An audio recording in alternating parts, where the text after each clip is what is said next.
Audience, আমি doctor Suman Mirza, physiotherapy specialist. আজ একজন পেশেন্ট প্লাস আমার আঙ্কেল হন। তিনি নিজেও ডাক্তার। দীর্ঘ 3 মাস আগে তিনি আমার কাছে কোমর প্রবলেম জনিত কারণে আমার কাছে আসেন। তো আমি তার চিকিৎসা করে থাকি প্রায় 1 মাসের মতো। আজ উনি আমাকে চিকিৎসা নেওয়ার জন্য না, আমাকে দেখতে আসছেন, পার্সোনালি দোয়া করে দেওয়ার জন্য আসছেন। তো আমার নিজের থেকে অনেক, তো আপনাদের সাথে আজকে উনি ওনার ট্রিটমেন্ট চলাকালীন বা এখন উনি কেমন আছেন বর্তমান সময়ে, সেই বিষয়গুলো নিয়ে কিছু।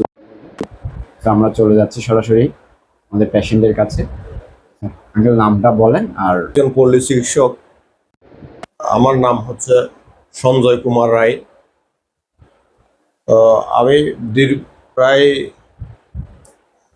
বেশ কিছুদিন ধরে কোমরে ব্যথা নিয়ে অসুস্থিত ছিলাম। বলতে আমি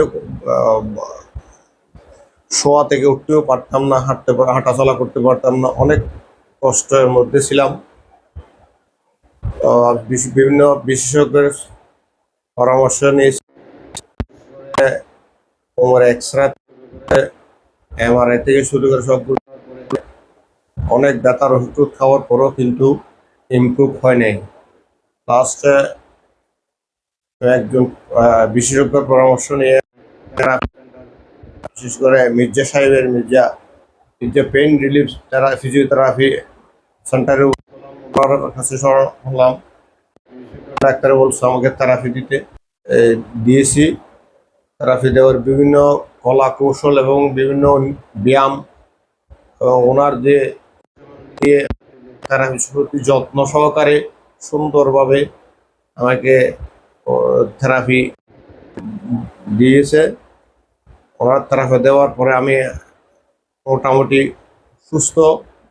আগে যে হাঁটাচলা করতে পারতেছে, এখন আপনাদের ডাক্তারের চিকিৎসার এবং থেরাপি মির্জা সাহেবের অক্লান্ত পরিশ্রমে আমাকে নিয়ে আমি 80% ভালো হাঁটাচলা মোটামুটি করতেছি, ভালতেছি। এখন ওনার দেওয়া শিখানো যে ব্যায়ামগুলা, এই ব্যায়ামগুলা করে আমি সুস্থ আছি, ভালো আছি। তাই আমি অনেকদিন বিগত 2 মাস থেকে ওনার চেম্বারে আসিনি, ভালো লাগতেছে। সেজন্য ওনার সৃষ্টিকর্তার অশেষ কৃপায়, ওনার যে পরিশ্রম, ওনার যে শ্রম, ওনার যে এই থেরাপির কৌশল, আমাকে ব্যায়াম, এগুলোর মাধ্যমে আমি যে এতটুকু ইমপ্রুভ হয়েছিলাম, সেজন্য আমি ওনার কাছে আসছি। ওনার